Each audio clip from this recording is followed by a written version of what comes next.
Welcome to the PT Marketing Power Hour, highlighting successful marketing strategies from North America's fastest growing clinics so you can learn from their wins and power your practice growth. We have another great episode today, so don't forget to hit subscribe on YouTube or wherever you get your podcasts.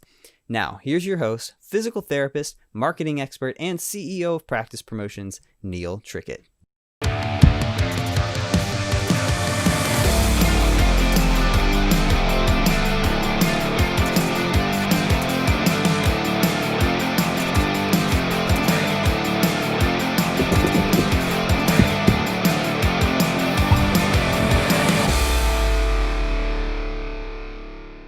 All right, welcome to the PT Marketing Power Hour, highlighting successful marketing strategies from North America's fastest growing clinics so you can learn from their wins and power your practice growth. I'm your host, Neil Trickett, and today's focus is how you can leverage your patient list, especially during times of adversity.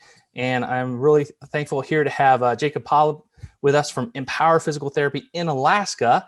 And he's going to share with us today how they leverage their customers and all the things that they do to engage with their patients and customers, and how that helped them really get through the craziness of 2020. So welcome, Jacob. Great to have you on the show here.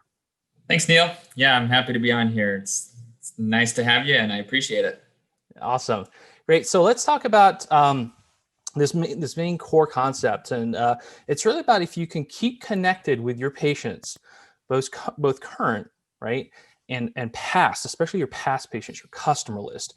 It really brings stability into your practice, right? From a marketing, from an inflow, from a revenue perspective. And that's more important than ever, right, during a crisis. How did this impact you, last year in 2020, and how you were able to overcome, some of that adversity?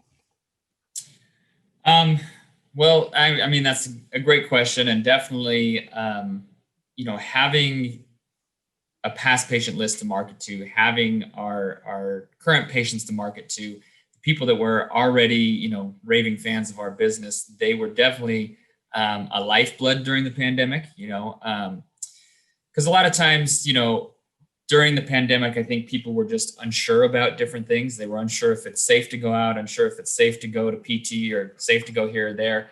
So they really people relied on word of mouth referrals from friends or family members that had been to us before, or they relied on, or we heavily relied on them coming back to us because they already know, like, and trust us, and so they know, hey, we're going to take care of them. We're going to be there for them and do that. So I think for us, during the pandemic, it was a huge thing to market to our past patient list and to our current patients too. That helped us a ton through this whole thing. So yeah. And I think what last year really showed us, and even what we're going through right now, obviously we're at the beginning of 2021. Prior to this, right, it was all about getting as many new patients as you can in the door, right? So we're focusing on physician referrals, we're focusing on marketing out there in the public.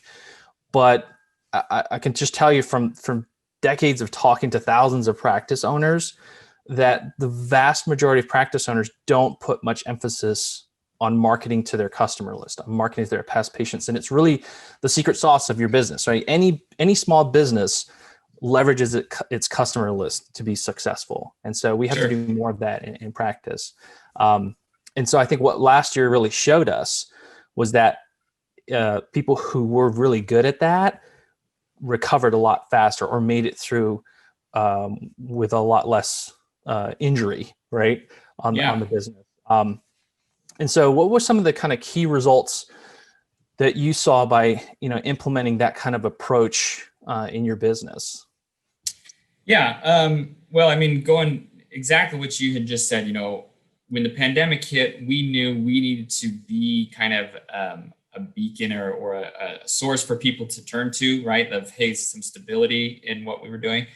And we kind of took the whole patient experience to a new level. And we said, hey, from the moment they call in, they're going to have a wow experience, right? We're going to create what Jamie Schreier calls patient delight. We're going to create that delight for our patients. And so really, from the moment we first touch base with them through the time we finish and into our discharge phone calls and into our discharge emails and, our follow-ups and our newsletters, we wanted to make sure that they felt like, wow, these people really care about who I am, right? So I think that was a focus change right when the pandemic started. And you asked what were the results of that. I think that showed when all of a sudden we had some of our restrictions lift in the state, because just like everywhere across the country, we had 2 months of basically lockdown, right? Where, pretty much we were doing telehealth only, with the exception of post-surgical patients that needed to get in, or some other, real, higher need patients to get in person. So, we didn't, it wasn't like, hey, we never saw any dip or anything. We definitely felt the effects of the pandemic. And, but when those restrictions lifted, I think that's why we had such a huge influx of patients come back, not only of patients that maybe had taken a break during the pandemic, but past patients that, hey, they needed to get their shoulder fixed now and they had never worked on it and they didn't do anything during the whole pandemic, because we had a huge influx right when the restrictions lifted. And we ended up hiring 2 new therapists because of it. And, we were just almost scrambling to try and keep up with the demand at that point once those restrictions lifted. So I think that was the result of, like you said, really focusing on our current patients and our past patients and making sure, hey, they knew they could come back to us and we were going to take care of them. So. Mm-hmm. Yeah, fantastic. And Jamie Schreier, awesome guy. Definitely check him out if you haven't had a chance to listen to Jamie before. But it really is all about that customer delight. And so, what we teach as people come through this ultimate PT marketing funnel, a core part of making things happen in the clinic is that committed patient, right? And that comes back to that wow experience. What is it like from the moment that they the first contact on the phone, even prior to that, right? But that first contact on the phone, how they're handled, how they come in evaluation day, how they go through each appointment, how the front desk handles them, how the tech handles them, how the PT handles them. The whole experience just creates a better and better relationship with the patient, with the customer. And then the goal is, once they're really super happy and excited, how do you maintain that, right? And that's where you got to keep again marketing to your past patients, because you want to keep that whole wow experience going on for years, right? Yep. Yeah. And I think you saw then what happened was, when you did focus on the internal marketing, right, creating the experience and the things that you put in front of them when they came in the door, that translated into more trust, right? They were ready to come back. They listened to your advice. Hey, come in for your shoulder, come in for your back. And that just ultimately boils down to they're going to tell their friends and family. They're going to come in for their prescribed number of visits. And then at the end of the day, your patient visits are maintained high, your profitability is high, and it's a win-win, right? Sure. Yep, exactly. So let's talk a little bit about you do a monthly patient newsletter, right?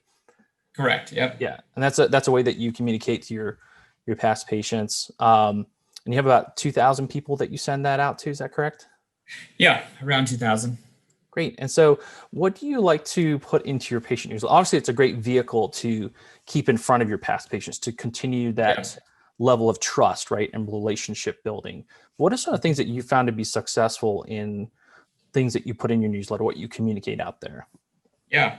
Well, and to your point, Neil, it triggered in my mind a memory, that I'm sure a lot of PT practice owners have heard that same phrase that we just mentioned, marketing to our past patients. And I never really knew what that meant, right? Until I kind of joined Practice Promotions and was a part of, saw the email sequencing, saw the newsletters, saw the different things that really we should be using and sending. Because we kind of would go through the steps before, and we would post a random, hey, exercise tip, or post a random, healthy food recipe, and it's, we didn't really know how to connect with our patients and keep us at the front of their mind. So then when something comes up, hey, they think of Empower.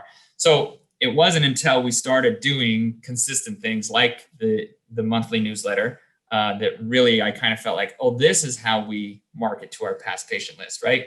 And so I think that was just important for me, and maybe some other listeners out there to know, like, because I always ask that question, okay, I should market to my past patients, but how? Like, what do I do? And so I think, to answer your original question about, what do we like to put in there? Well, when we first started, we put a lot of the templates that, you guys provided, and it was great. I mean, better content than we had ever put out. But it didn't, I think, connect as well. More recently in this last, right around the pandemic time, when it hit, we decided we change our focus to really being about us and who we are, and not just generic information. So we started putting in the newsletter pictures of us, us as therapists out fishing or doing something, Alaskan, or we put pictures of us. A couple people love hiking, so pictures of them up in the mountains, and it's still active out there doing things. The image we want to promote, that, hey, you guys want to get back out fishing and your shoulder's stopping you. I know what that's like, because look, I'm out here catching a fish. I'm out. I know what that's like. So I think that put us in their situation, that, hey, these are real people who like hiking and fishing and playing sports just like me. And so that's when we really saw a spike. It was funny, the newsletter after we put that out, it's funny how many people came in and said, hey, I saw your fish you caught. I saw that big, that picture. It was such a good picture. And anyway, before that, we had never had anyone really comment a lot on our newsletters. And so when we started putting those things and staff highlights and different things about the community, the Alaska State Fair or different things like that, we definitely had a lot more of engagement and connection to our past patients. So yeah, fantastic. Yeah. You just hit the nail on the head right there.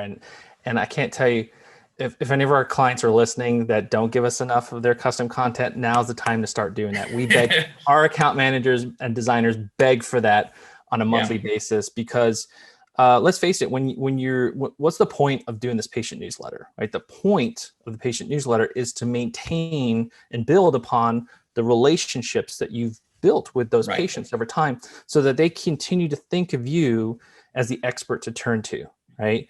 And you got to make it personal. It's about sharing what's going on in the clinic. It's about sharing like this people connection. Yes, you've got to provide value. Yes, you've got to provide tips, exercise tips, health tips, things like that. So there's an education component, but there's also a real personal component. And the more that we can customize and bring in pictures of what's going on in the clinic, or things that your team's doing in activities, and the way people can relate to it, the better results you're going to get. And you absolutely saw that. So, I mean, there are services and things out there that tend to be a little bit more generic. And I think you see that that's better than nothing. But when you can really start to tell the stories of when the clinic, show the pictures, build that relationship, that's when you see excellent results. So thanks for sharing that. That's fantastic. Yeah, of course. So when it comes back, let's talk about, how we're communicating out to patients, and we'll continue on the patient newsletter. We'll talk about some other things here in a second, but because the patient newsletter really is a core way of marketing out to your patients. And as you mentioned before, a lot of practice owners like, I think I need to be marketing to my past patients, but what do I say? What do I send out? And so patient newsletter is the first place to really start, right? If you're not doing anything there.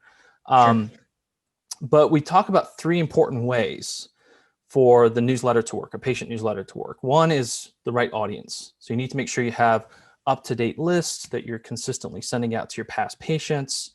Newsletters out to the public don't work that well, but newsletters are primarily focused on your past patient audience. And then second is the content, what you put in there. We just talked about that, making it really personal. And then third is the delivery part.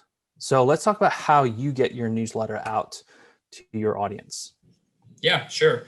So we, our list, it got really big. I mean, we've had a lot of new patients and stuff. So we ended up deciding that we would only send out a print copy once a quarter, and I think that's been really great. It's saved us some money as far as the printing costs and the shipping costs and everything. But at the same time, we still do a monthly newsletter. That on those 2 months that we don't send out a physical copy, we send out a digital copy. And so people get that through their email. So that's sent by email to everybody on our past patient list, and we always update our list every month, right? So that any new patients that we've got that month, we add them into the list, so they're going to make sure they get the newsletter that month as well. So they get the email. We post it onto all of our social media sites. So we post it onto Facebook. We have Instagram. We have Twitter. We put it onto the website. It's on there. And then also, like I said, once a quarter, they get an actual physical copy in the mail. And the other big thing we do is we usually print about 150 to 200 extra. We have those come to us here, and that's a perfect marketing tool for me to go into physician clinics and go around and stop in at the CrossFit gym or different places and say, hey, you know what? Here's 5 copies of this newsletter. It's just got some great content, a good recipe, a good exercise tip or something.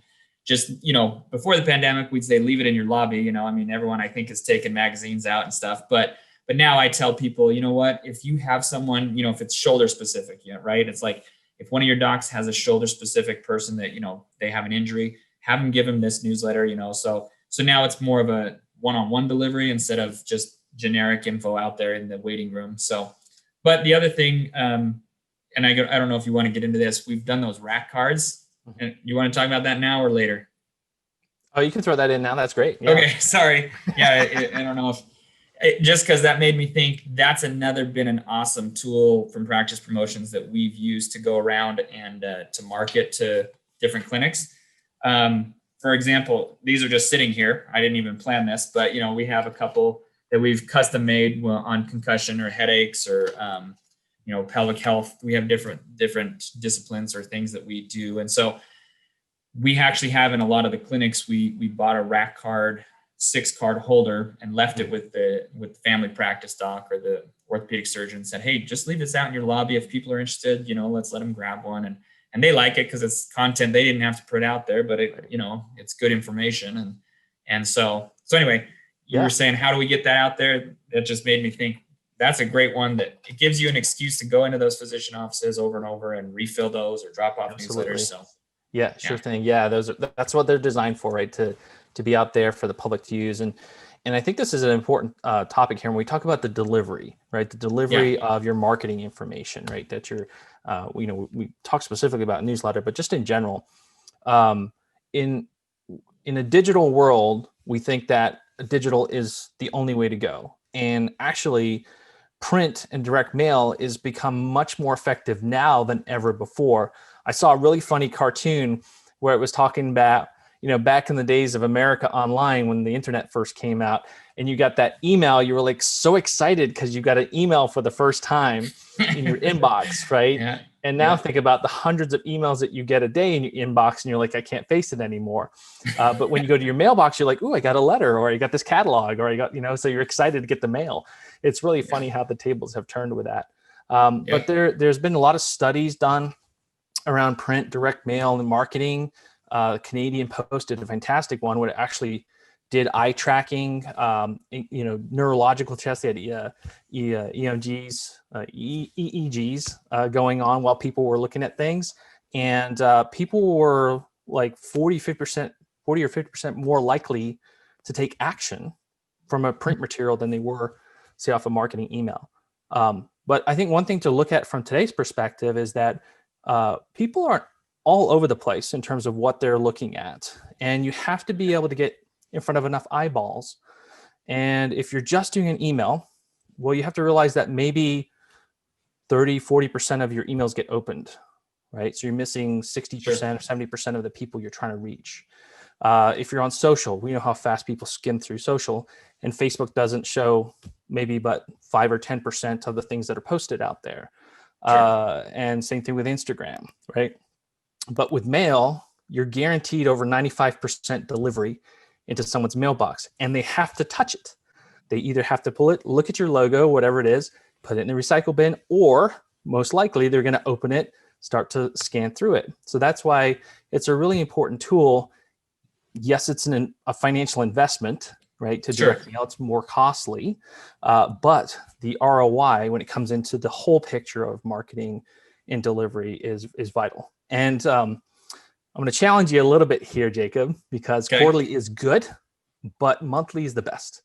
Well, it is we tend to look at it from an expense. Marketing is an expense. Marketing is really an investment because it generates more money than it expends.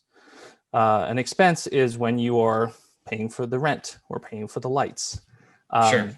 But marketing actually generates more revenue. So it's all about repetition and frequency, right? And the more that we can get in front of our audience, right? We've got 2,000 people that we're trying to reach.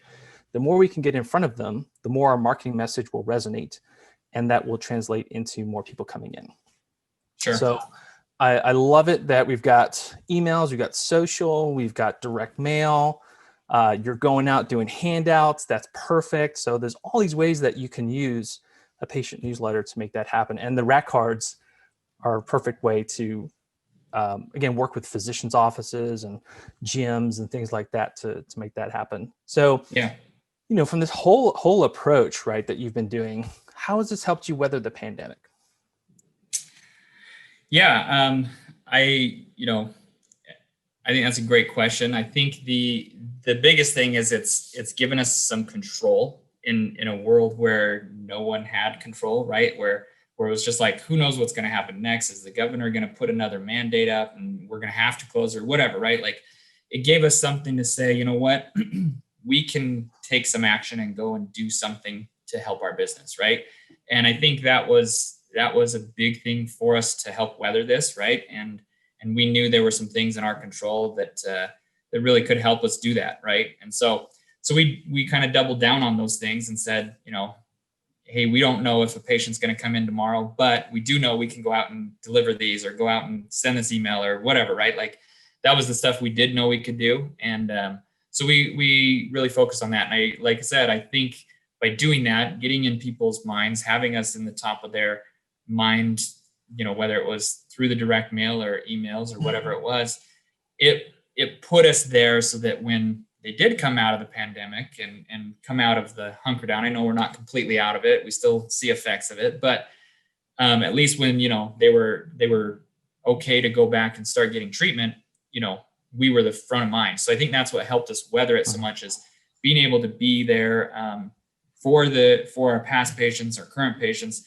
and for the community, whether it was the physician groups or just out, family and friends, right? People knew that, hey, we never shut down. We were always open, whether it was just telehealth, right? But we were always there, and we were always sending out good things, whether it was marketing and we started doing exercise tips or different things, right? Where we just wanted to put out some valuable content to people, because we, again, like I said, it was something we could control and do, right? Yep. So. Yeah. And I think one thing that kind of my takeaway from what you were just saying there is that you were able to create certainty in a time of uncertainty. And that's what really brought people back in when the time was right, and helped you go through that. I've seen a lot of other clinics too that I think I admire, that they've done a fantastic job in how they've communicated out to patients how safe it is in the clinic, the things that they're doing to make it safe, that we're still here to make sure that you can get better, that you can get back to the things that you love to do, and in a safe way. And instead of kind of being a little retractive on their marketing, they were even more active about pushing that message, and that would really help them get through those times, right? Yeah. I think one other point here that I've seen is, we last year we talked a lot about business recovery curve that's done in a lot of Fortune 500 companies, risk management. And you definitely did the right thing where you were aggressive in that time of emergency with marketing, much more so than in times of normal, and how that helped you, have a faster recovery curve. But I think one thing that I see sometimes, and I think you're doing a good job of this, especially like, different times of year, there has to be the correct estimation of effort. And sometimes we think, oh, my marketing isn't working, and they haven't really looked at the amount of effort it really is going to take to get the volume that they want. So this is a perfect time of year. We're all like, yes, we're going to increase our business 50% this year, and we're not going to raise our marketing budget, right? Well, where's that 50% going to come from, right? You have to, and it's not going to be a 50% increase in business. It never, marketing, it never works that way, right? It's always going to be like 150% increase in marketing is going to give you 50% more of your business. Right. Where can you actually, of course, do other things within the clinic, operations, all these kind of things, right? That can get you to where you want to go in your goals. But I think where a lot of people get into trouble is that they set these wonderful goals, but they don't have the correct estimation of effort that it's going to take to get to that goal. Right. I agree. I think that's huge. And we definitely have seen an increase in our marketing this year for sure, and even over the last 2 years, ever since, we've started really getting consistent with it. But like you said, it's been an investment, and it's more than paid off because we've had such a huge increase in our patient visits and our total numbers and revenue and profit. So yeah. In a pandemic year, which is crazy, right? So you're definitely Yeah. doing the right thing. So you talked about newsletters, you looked at those rack cards. What other kind of things have you done to be successful in staying communicating with your patients? What kind of, other direct mails, email, social, what kind of things do you do there to market? Yeah. Well, I think, we've done the email sequencing, right? So our patients that come in, we have so many emails, when they sign up, we have through Practice Promotions an email campaign that goes out. They get one immediately. They get one 2 weeks into treatment. I believe it's at 4 or 6 weeks, at 3 months post, and then I think at 6 months post, it's just like hey, we're just checking in, making sure you're still feeling okay. And so they get that, right, over the course of the entire time, whether or not we saw them for only 4 weeks or we saw them for 3 months, right, they're going to get those. So anyway, that's one thing, right? So we've done that. We have done a couple postcard mailers, right? So if we had a special event, or like for the holidays, we wanted to send a little something extra. We ordered a Happy Holidays, postcard and sent that out. And I believe on the back, we either had a discount for, we have a massage therapist. So we either gave like a 20% discount for massage or for a free consultation, 10-minute consult or something. We put something on the back, right, hopefully some value for them. But the purpose of it was just, again, to stay in touch and say Happy Holidays.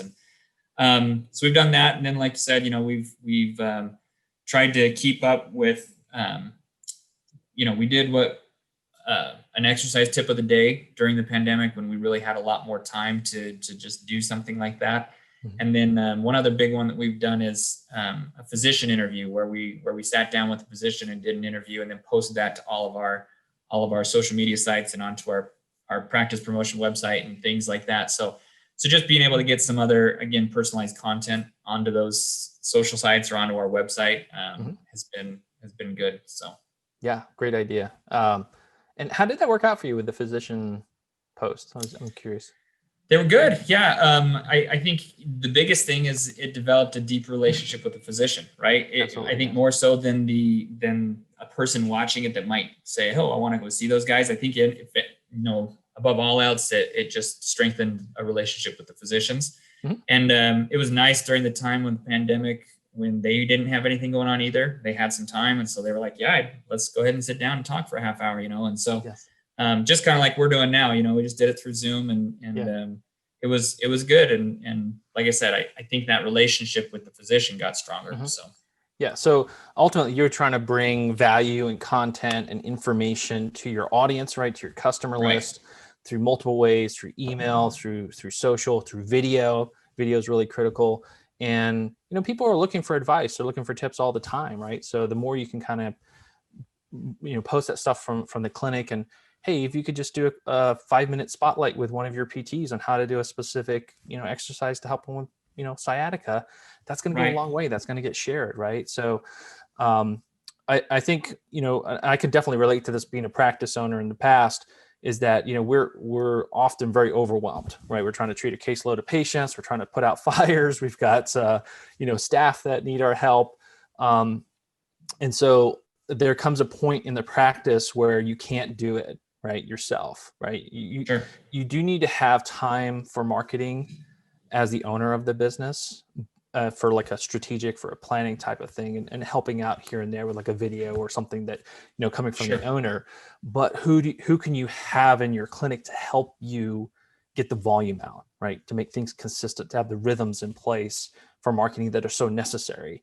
And if you try to do it all yourself, that's kind of the limitation. You're the governor on your business at that point. And so is it Brianna who helps you with some of your marketing? Like, do you have people in your clinic that help you with marketing? Yeah, so for sure. Brianna, she definitely is, she should be on this interview probably more than me, right? And she's helped to have a lot of the meetings with Practice Promotions and, talking about the newsletters and approving the newsletters And, same with emails and the email campaign sequence and everything. So yeah, she's been my practice manager since we opened, and she's been awesome and continues to do awesome things for us. And so having her, because I think exactly what you said, and that's what pushed us, back almost, a year and a half ago when we started with you, was we were trying to update the website, and we just had a basic website, and it was way too much for us. It's going to take me forever to learn this, C-suite thing. And anyway, I was just like, this is just too much. I was like, there's got to be a better way. And so that's where I reached out to you guys, and for Bree and I both, it was a breath of fresh air to get someone in here that could help us, and help us on those things. Because I agree. I think, there's no way I could do what we're doing right now alone. And so Bree's been very, very helpful and very much a driving force in getting these things out there and putting up the website and different things. So yeah. Awesome. Yeah. Great advice there. And nice to see how that works in your clinic. And what's really fascinating too, is like there are normal stages of business, right? Business Sure. growth, and there are limitations to those growth, those plateaus. And part of that is taking, what your duties are and giving them to someone else, right? Empowering someone else to do that. And we see this with clinics, because we work with, startups all the way to like 50 plus location practices, and it's different needs at different levels, right? And so you Sure. kind of get to this level where you need a marketer, and some people are afraid to go there, but once you get a marketer in, it helps you take that to the next level. But Sure. that marketer only has so much bandwidth also, right? And you're Yeah. expecting them to do website and newsletters and all this other content, and they need help. That's where we help Yep. a lot of those kind of marketers, with kind of like an extension of them, helping them get more results. And then you get a marketing team at one point. Yeah. So you have to, they kind of help them do different aspects there. So it's fascinating, because I think as a practice owner, if you have that realization, like, I need to, if I put someone on this post, yes, it's going to cost me, but that person can generate me 5 times Right. their worth, right? Yep. Then you're golden, right? So And just like you said, looking at it as an investment and not an expense, right? Like you're bringing that person on as an investment, right? So yeah, fantastic. And so, Jacob, do you have any parting words of wisdom for our audience here as we help them grow in 2021? Yeah, I mean, I think one big thing that I had written down here just as a talking point that helped us was really, I think, the mindset, right? That just truly having a mindset that we are a solution in this pandemic, right? That we're not just, an annoying business trying to stay open, right? Like, we truly are a solution. We're helping people who are in pain that would maybe end up in the ER or end up in their family practice doc's clinic and jam up the healthcare system that way, right? Like, we truly are a solution and part of this solution to the pandemic problem. And having that mindset, I think, was huge for us, and instilling that in the staff, because when it first started, a lot of the staff too, they were really concerned, should we shut down? We don't want to expose ourselves or expose other people. And so I guess by being the practice owner and being the leader and telling the people, like, hey, you know what, we're going to push forward because we're part of the solution, and we need to be there for our community, and we need to be there for our patients. And so I think to me, just like you said, how do we develop that trust with our patients? I think it's about that mindset that, hey, we can be here for you. We're going to be here for you. And our past patients see that, our current patients see that, and that's what makes them want to come back to us, right? So that would be just, I guess, my parting word of wisdom is just, really have that mindset that we are part of the solution to the problem. So awesome, Jacob. Yeah, I mean, you're so right. That it's the leadership mindset, right? You as the practice owner have to have the mindset that our services are extremely valuable, right? We are underutilized in the healthcare space, right? And we had a good laugh before we got recording here. We were talking about how with the dentist, right? You go to the dentist, it's a given. You're going to go every 6 months. Your teeth need to be cleaned. You need to be, in order to be healthy and not have problems. And so we should absolutely have that mindset in physical therapy. Yeah. And I joked that I used to say in my practice that I told patients, hey, we're the mechanics of your body, right? Yeah. You're going to go to, you're going to get a tune-up every, year. You got to go get an inspection on your car. If something's out of alignment, you're going to go to the mechanic to get it fixed, right? That's what we do. So helping download that mindset even to your team and how valuable they are and their services, that'll trickle down to your patients. So wonderful words of wisdom, Jacob. Really appreciate it. So excited for all your success that you've had in 2020. And I'm just wishing you so much prosperity here in 2021. Thank you so much for sharing what's been successful for you, what you've done to be so, powerful there and growing your practice. Really inspire a lot of our audience there. So thank you so much. Thank you, Neil. And, I think, like I said, you've been a big part of it. Your company's been a big part of it. So I appreciate everything you've done and the business you have too. So thank you so much. Thank you. It's what we live for. Yeah, that's right. All right. So to everybody here, wishing you much success here in 2021. And we'll catch you on the next PT Power Marketing Hour. Thanks again for joining us today. Be sure to check out practicepromotions.net/power. There, listeners can download over 9 checklists and free resources made to coach you through simple, proven marketing actions to increase new patients. So check it out today. That's practicepromotions.net/power, and I'll see you next time.